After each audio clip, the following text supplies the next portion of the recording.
I cannot believe what just happened. What's up, everybody? It's YouTube Wrestling Champion World Training Mars here. As I am outside my house. Sorry, I have a little speck on my camera. But we are outside of my house, and we just finished New Japan Pro Wrestling's Njpw's my very first pay-per-view for them. Dominion. Now, the reason I watched that, and you guys are wondering, Trinity, why are you watching New Japan Pro Wrestling? You usually just watch WWE and stuff. Well, that's not true. I try to watch other wrestling pay-per-views. I try to watch TNA once in a while for pay-per-view, but TNA hasn't been good ever since the Broken Hardys left. Not really, but Matt Sydal and ever since they put Lucha Underground on there, I've been watching a little bit recently. New Japan, I've been trying to watch them for a while, but I didn't know until I found out you had to pay $10 a month, just like WWE Network, to get a to be able to watch their shows online. And their schedule, Jesus Christ, I had to stay up at like 3 a.m. just to watch it. But the pay-per-view was like 4.5 hours long, and I gotta say, New Japan has me hooked for what they are doing. New Japan is incredible. Not because of Bullet Club, not just because of the Young Bucks, not because of just Rey Mysterio being there, but because of what happened.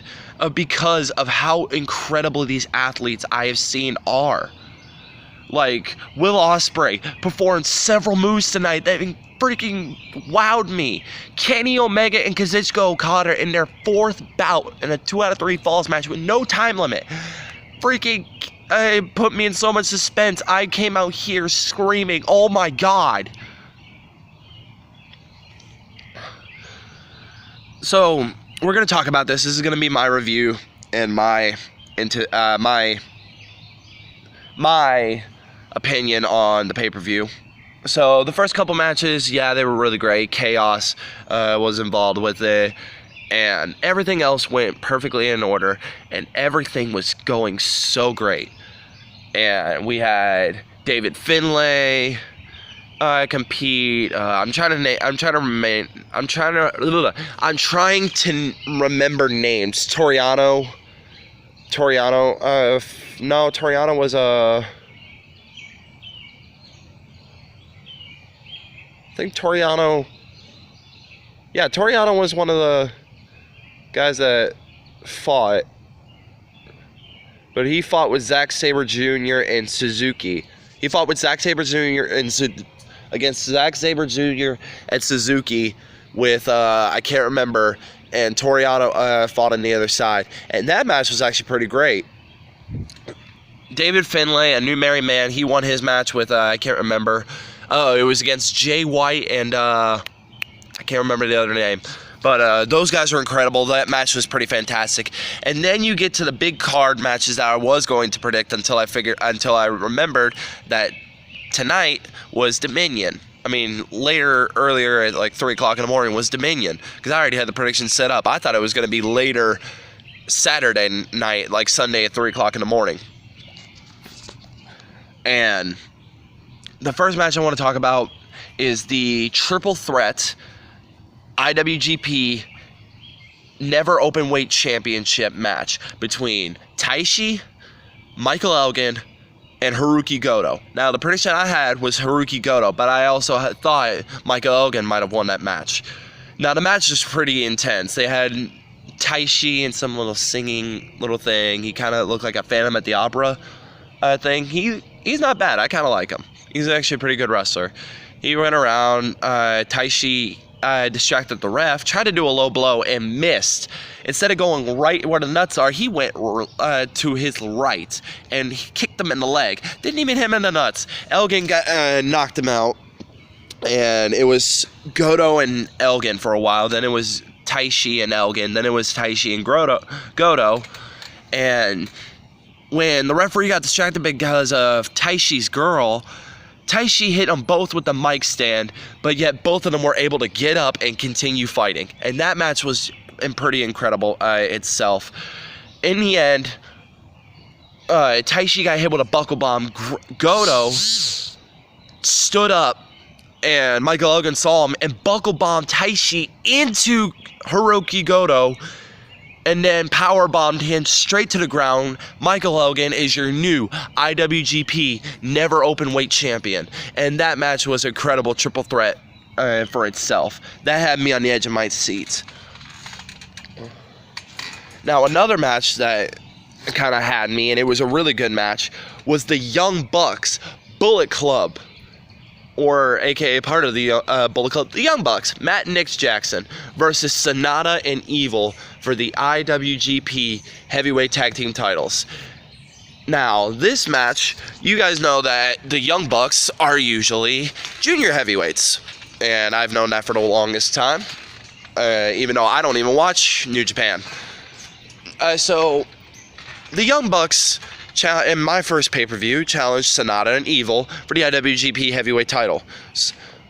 And the matches from the triple threat all the way down to Okada and Omega were the matches I was so anticipated to see, because it was either because I've heard of the guys, I've liked the guys, or I've seen them at least fight in other companies or something, and I thought the matches would actually be really good. Turns out the matches I did pick were actually freaking awesome. So, Sonata and Evil, they picked up, they were actually doing really good. They took out Matt's back and then took out Nick's foot. And it took a lot of stuff to get Matt and Nick Jackson to go through this fight. They tried to do the little pile driver sit down when Nick goes off the ropes, bounces, and sits. While Nick is the one who bounces off the ropes. I'll just bounce. Those are kind of like my ropes. This is kind of like a 6-sided ring, kind of, if you do the trampoline. It's kind of like 6 because there's like 6 of these little things. But I count these as turnbuckles because if you hit it, it hurts. So, Nick bounced off, tried to bounce off the ropes, but his foot hurt. So he couldn't do anything. So Matt sat there and the finishes kept getting reversed. Somebody would sweep Nick Jackson onto the floor. Like, that match is freaking insane. Oh, now I remember the names of the guys who won. Sho and Yo, I think it is. Sho and Yo against, don't remember the other guys' names. But, in the end, the match was fantastic. It had an edge of my seat. It was one of the best tag team matches I've ever seen in my life. Young Bucks get the victory, leaving Bullet Club with a win. Leaving one Bullet Club team with the win as the new IWGP Heavyweight Tag Team titles. And it was one hell of a match to say. The next match that happened was...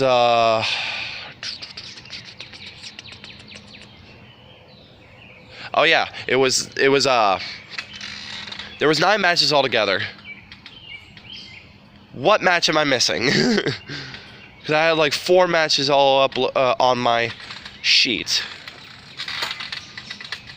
I might have to go look inside. But we're gonna talk about before we get to Will Ospreay and Takahashi. We're gonna talk, and then we're gonna figure out that next match. But for now, we're going to figure out something. We're going to figure out the other one in a minute, because I know there was like 6 of them that I had. Yeah, then I must be, yeah, then I'm right. Okay, good. Okay, yeah, because I had Zack Sabre Jr. and Suzuki winning. So yeah, all the 6 I have left, because yeah, I had 3 matches that were on the card that I had, and then the rest of them I had predicted and remembered. So the next one was a 6-man tag match that was kind of on the evasive. Hold on, let me put my Bluetooth speaker down. Nope, can't put it right there. How about, here. Shh. Come on, reach. Nope, can't reach that. How about right here? Put it on the trampoline. There we go. All perfect. So now the 6-man tag match was actually a pretty good one. It was the Bullet Club, Cody, Marty Scurll, and Hangman Page, aka the Ace, Adam Hangman Page, versus Jushin Thunder Liger, Tanahashi, Hiroki Tanahashi, I'm pretty sure, and then Rey Mysterio, which I was actually surprised was on the card, because I was thinking it was going to be somebody else.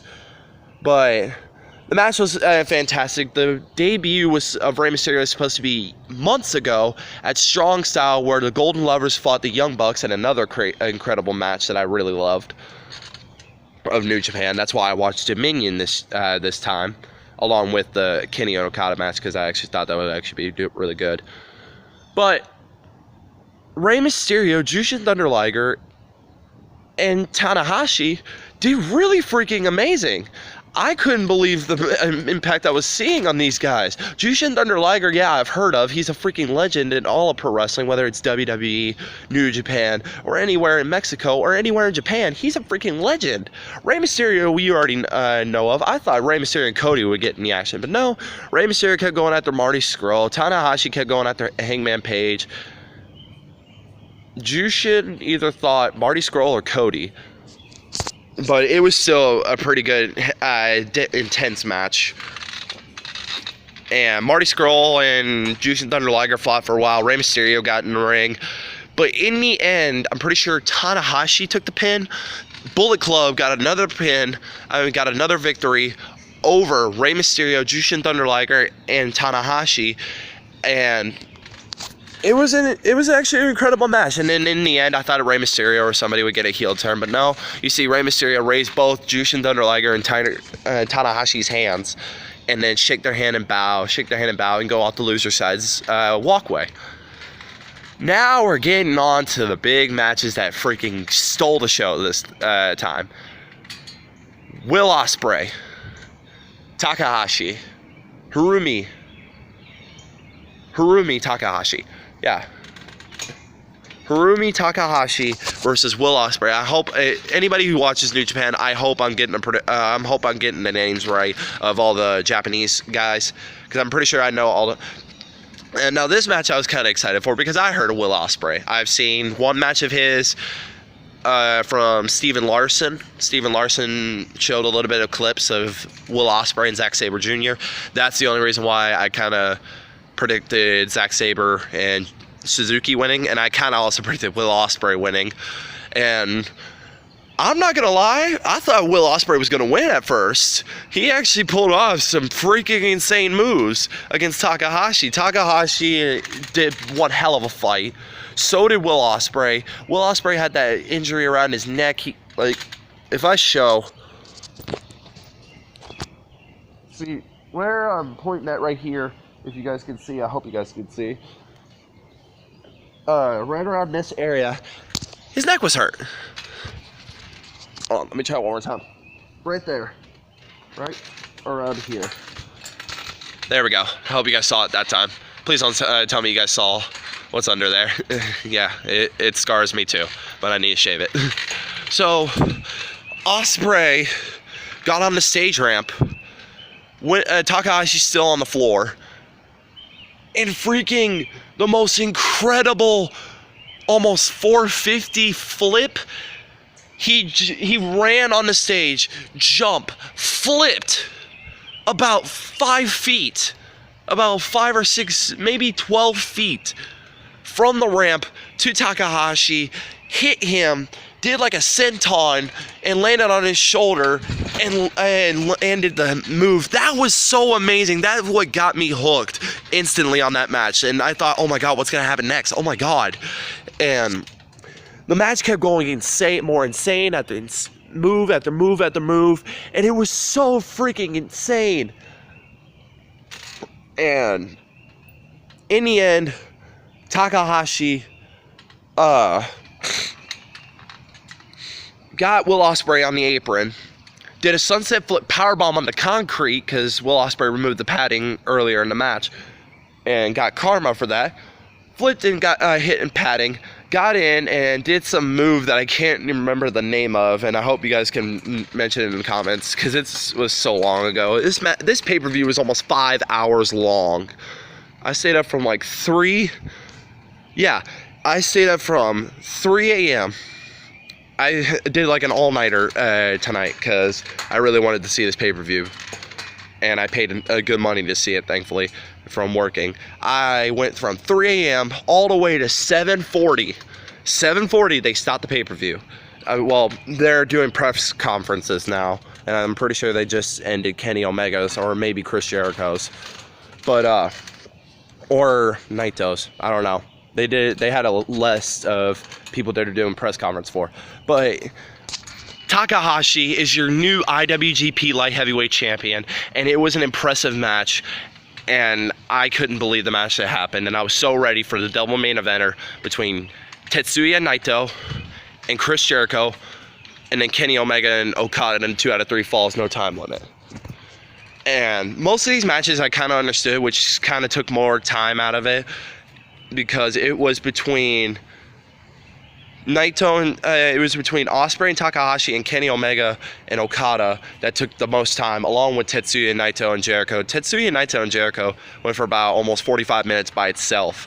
Most of the other matches were either 60-minute time limit or 30-minute time limit, and they either took 20, 15, or half an hour to get the matches done. The Young Bucks and Sonata and Evil took about 40 minutes by itself. That match was actually pretty good. That match actually was one of the good matches, but Takahashi and Will Ospreay, by the time the match was done, I almost counted that match of the night instantly, because that match was so insane.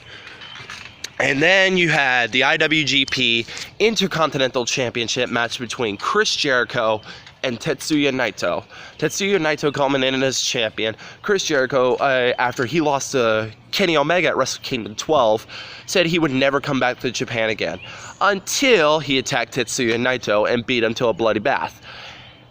And the amounts of cursing I heard in this match from Chris Jericho, oh my God, who never thought that from a PG guy who's been in a PG era of WWE, freaking would do so much to do so little of saying, you son of a bitch, and call out so many curse words. I'm sitting like, oh my God, they're not censoring this. Like, they censored the F word out of Brock Lesnar at WrestleMania, but they're not censoring the F word at all from any of these wrestlers at New Japan. Even some of the announced commentators were cussing like crazy. I was sitting there like, well, Jesus. I was like, no wonder they're not on television. The FCC would have killed him right then. Kind of. But the biggest thing that happened, Naito came out, Jericho came out in some like little mime thing. He looked like his old self from WWE, where he wears a scarf, he wears the hat, he wears the jeans, and he sometimes come out there walking all cocky. He came out there and looked the biggest heel you could ever see. And that's the Jericho I like. I like the heel Jericho. I don't like this guy that's going, oh, you just made the list. No, I like the Chris Jericho that calls everybody hypocrites and only believes in himself and is so cocky. And that's the Chris Jericho I like. That's the Chris Jericho I like seeing, but I hate him so much. I'm like, oh my God, I hate you so much, but I wonder what he's going to do. That's the Jericho I like. So then Jericho attacked Naito, and Naito was in some kind of like little suit, and it was crazy in effect. I'm going to sit down for a minute. And it was crazy in effect that this match was no DQ. Most of the matches that happened were almost no DQ because I kept seeing chairs go over everywhere. Tables were almost like this thin. Like this thin. Like they were pretty thick through like the amount of thickness in there. But the tables, alright, I'm just going to do that, only went out to here. So basically you have so little room to do so much. So if you're wanting to stand on there and do freaking rock bottoms and crap, you can't do that. Because the other person's going to land on concrete whether you like it or not. Unless somebody's doing a suplex. And so, it was an awesome match between Naito and Jericho. Jericho dominated through most of that match. Naito got advantages throughout then. And in the end, I saw a springboard code breaker. In the end, Jericho pushed the referee out of the way where the referee couldn't see, and then low blowed him, hit him with the code breaker. 1, 2, 3. Chris Jericho is the new IWGP not heavyweight Intercontinental Champion in history of New Japan, and it was freaking cool to see that. And then you see him attack Naito during the time he kept getting the title, And in the end, Evil came out and helped Tetsuya Naito as soon as Chris Jericho was about to get to hit him with the championship. Evil came out with a chair. Jericho ran out of the ring, ran out there, and walked out with the Intercontinental Championship. Now we get to the main event. The cleaner, half of the Golden Lovers, Kenny Omega versus Rainmaker, Kazuchika Okada. Now this match is the match of the night. This match shocked me, put me on the edge of my seat for so long that I almost started falling asleep during the beginning, and in the end I'm sitting there like, oh my god, like almost half of the time. With the amount of stuff I kept seeing. So many pile drivers, so many rainmakers, so many knee triggers. I thought Kazuchika Okada, when the third fall hit, he was done. I thought it was over with. I thought Kenny was gonna, as soon as Kenny Omega hit one more knee trigger, or he picked him up for a one-winged angel, it was gonna be over. And in the end, Kazuchika Okada kept kicking out. I give respect to both Kenny and Kazuchika, more to Kenny over how hard he fought in that match. But round one went all to Kenny. And Kazuchika Okada came out with whoever his manager is, I don't remember his name, and Ibushi. Kota Ibushi came out with Kenny Omega, of course, they're both the Golden Lover, so why wouldn't he come out? And Kenny Omega, there was times where Ibushi almost threw in the towel because Kenny was getting his butt kicked and looked so tired and couldn't even get up from part of the stuff he got hit with. Kenny Omega hurt his ribs pretty bad. There was a move in the beginning of the match that started putting up more hype in the match. And it was Okada was outside of the ring. Kenny Omega was in the crowd because Kenny Omega got thrown out into the crowd. So Okada jumps from like 10 feet from the barricade to where he was standing, jumps out, almost hits Kenny Omega until I'm pretty sure it's called the B trigger, but I call it the knee trigger. The knee trigger to the face knocks Okada clean out. And throughout that first fall, we kept seeing Cleaner just cleaning house, taking out Okada. But in the end, the first fall went to a roll-up. Which kind of made me mad. Okada got the pin 1, 2, 3 by a roll-up. Because Kenny Omega tried to go for a sunset flip and try to pin him, but Okada just sat down, wrapped his legs around his arms. 1, 2, 3. Okada gets the first point. And they're just sitting there. They're both tired. They're both weak. And during the second fall, I saw so much more from Okada. You just see Okada beating the hell out of Kenny for a little while. Then you start seeing Kenny taking advantage for a lot, getting more knee triggers in. He even hit AJ Styles Clash. And during most of the show, New Japan kept mentioning WWE, kept mentioning Shinsuke Nakamura, kept mentioning AJ Styles. Named Brock Lesnar, because Brock Lesnar won the IWGP Heavyweight title. But Kenny Omega hit the Styles Clash on Okada and almost won, which kind of shocked me. And throughout the match, Kenny, it wasn't until near the end of the second fall, Okada hit the Rainmaker. That was the first time he hit the Rainmaker, and it was freaking incredible how Kenny kept going. But Kenny hit the one-winged angel. 1, 2, 3. Kenny got the second point.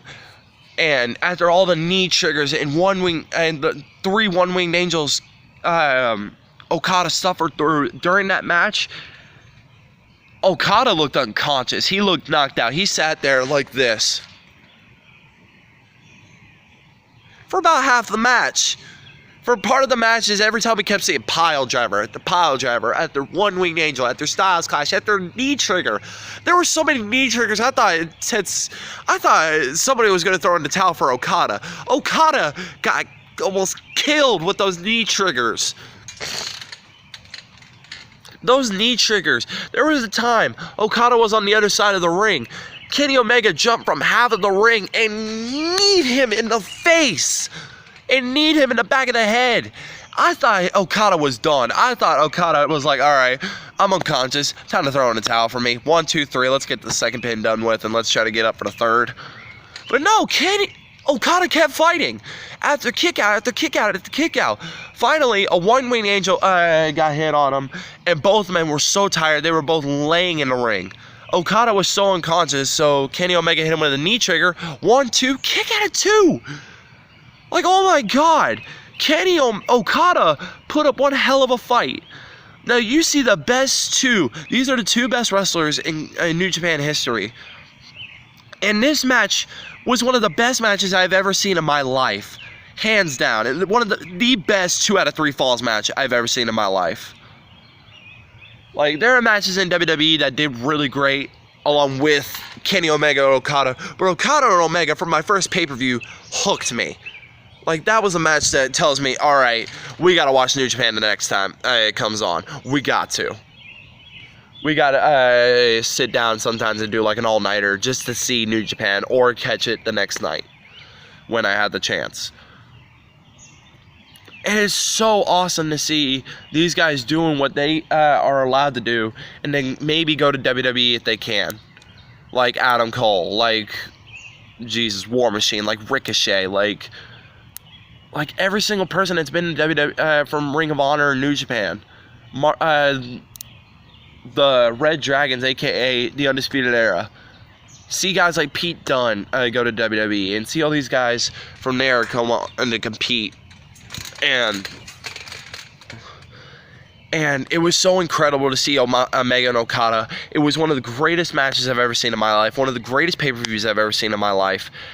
But in the end, Kenny Omega hit one more one-winged angel on Okada and got the 1, 2, 3, and has ended Kazuchika Okada's reign as the IWGP Heavyweight Champion and became the 66th IWGP Heavyweight Champion in Kenny Omega.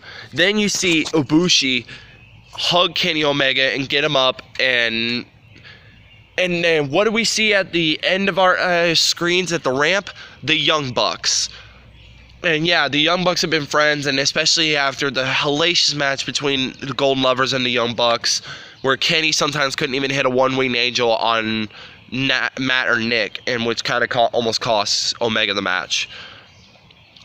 But for a guy that got kicked out, that got disbanded as a leader of Bullet Club, and then just hugged by his own members of the Elite, was amazing. And then to see Kenny Omega speak in Japanese and English was just so fantastic to see. I mean, he's committed to New Japan, and if he comes to WWE, I'll be happy, but I'm proud of him for what he said. He's not leaving Japan. He wants to take New Japan to other places in America, in everywhere. It's not just Japan, where people have to travel to see one New Japan show, where everybody can see Wrestle Kingdom in Cincinnati, Ohio, or Atlanta, Georgia, or maybe London, England, or maybe just Louisville, Kentucky, where I'm at.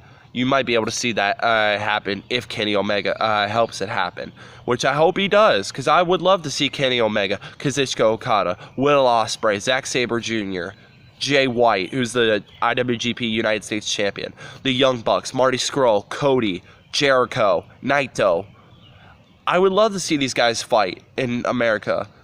Like, if he was in Atlanta and I was down there, I would immediately pay for a ticket. I mean, don't get me wrong, All In's going to be out, but it's already sold out. By the time it hit 30 minutes, they were already sold out.